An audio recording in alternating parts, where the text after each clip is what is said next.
Hey everybody, Becky Raven with Flips and Finds here.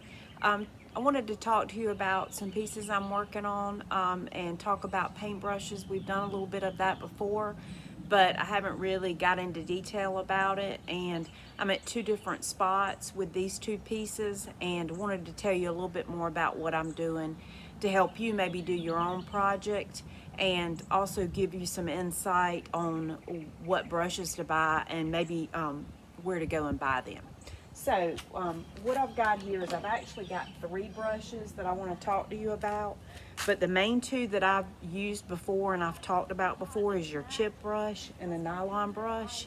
And the chip brush itself is one of your brushes that's fairly cheap to buy. These are brushes that you actually find on the floor in boxes, possibly in Lowe's or maybe on the bottom shelf in Home Depot, Walmart, and they come in a pack, and you usually probably won't spend for a pack of three more than $5. The other brush is a nylon brush, and you can find these in Walmart, but I typically like to splurge a little bit and buy mine from Lowe's or Home Depot. I always try to get an angle brush, and I'm usually pretty conscious about getting the same brands. This actually is a Worcester brush, or Worcester, I hope I'm saying that right, Wooster.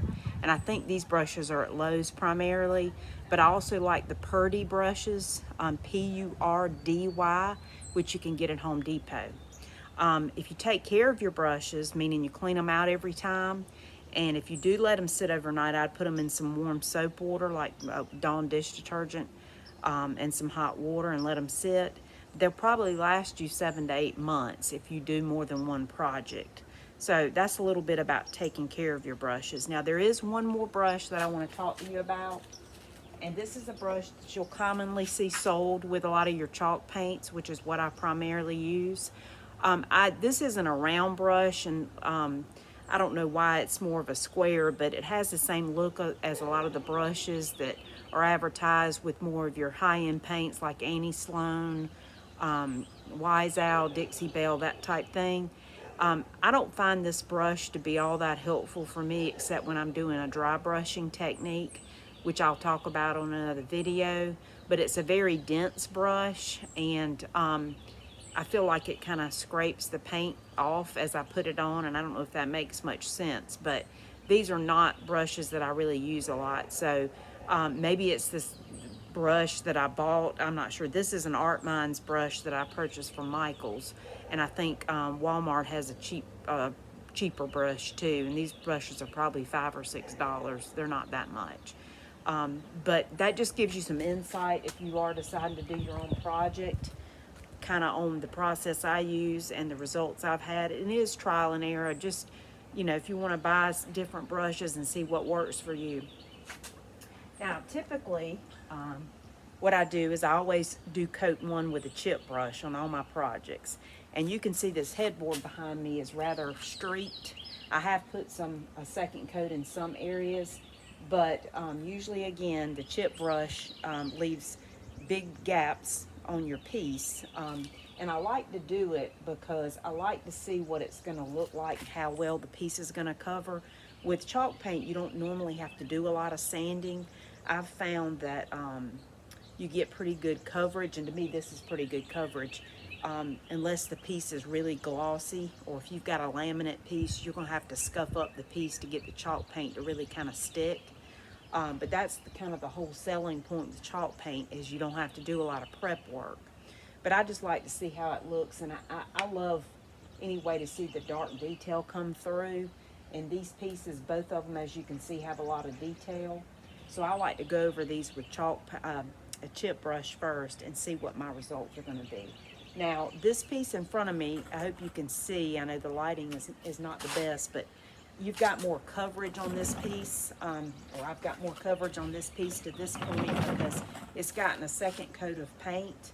And what I've done with this piece is a little bit different. I haven't just gone strictly with one first coat chip brush, second coat nylon brush. I've done a mixture of the two.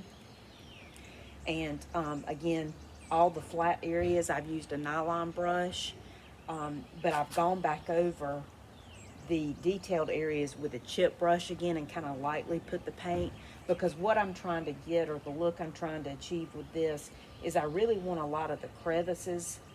This piece was a dark brown, kind of a mahogany color. I still want that to show through, because this client is choosing to keep the marble, black marble top, and I think that really enhances the top and kind of blends two together.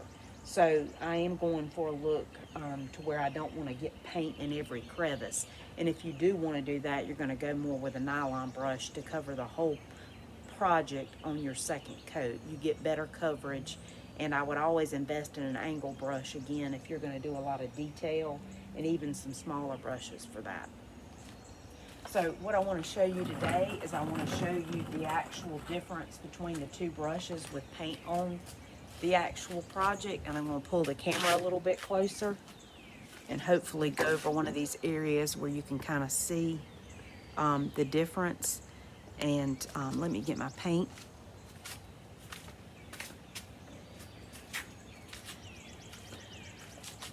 So this is a darker area right here that I'm going to go over. It's had one coat in this area with the chip brush, and you can see it's kind of streaked. And I'm going to dip my, very lightly, you just want to get the ends. You can kind of see what I've done. Dip my nylon brush in and go down one direction. I always pick down, you can go up, but I like to go down from top to bottom. So you can kind of see how this is covering that area. And again, always want to wipe your paint off so it's not dripping everywhere. But you can see that this area is covering a lot quicker with the nylon brush. And sometimes I only have to put 2 coats of paint on a project, with the first again being the chip brush, the second being the nylon. And sometimes I'll lightly sand the project, but the nylon brush does give a smoother finish. So typically I don't have to. But I'm going to do a second coat on this whole headboard, and then I've got the footboard behind it to get more paint in those areas using the same technique, where the flat spots are going to get all a nylon brush, and then I'm going to go back over this detail with another brushing of a chip brush, just to kind of lightly give it a little bit more paint, but for the most part missing a lot of the crevices to bring that dark look out. So anyway, that gives you a little information on brushes and how to use these brushes, and really what they do when you actually put them to the surface. One thing I will say again about the nylon brush is you want to kind of keep it damp or moist, and it would probably be good to invest, and let me get this, to a little small paint cup. I've found through the years, you know, just one of these little cups, that, and just lightly put some water in it. This doesn't really have a lot right now, but I found over the years a lot of the paint I buy is more in a bottle, and I spend so much time trying to get my brush down in the bottle, and it messes up my brush.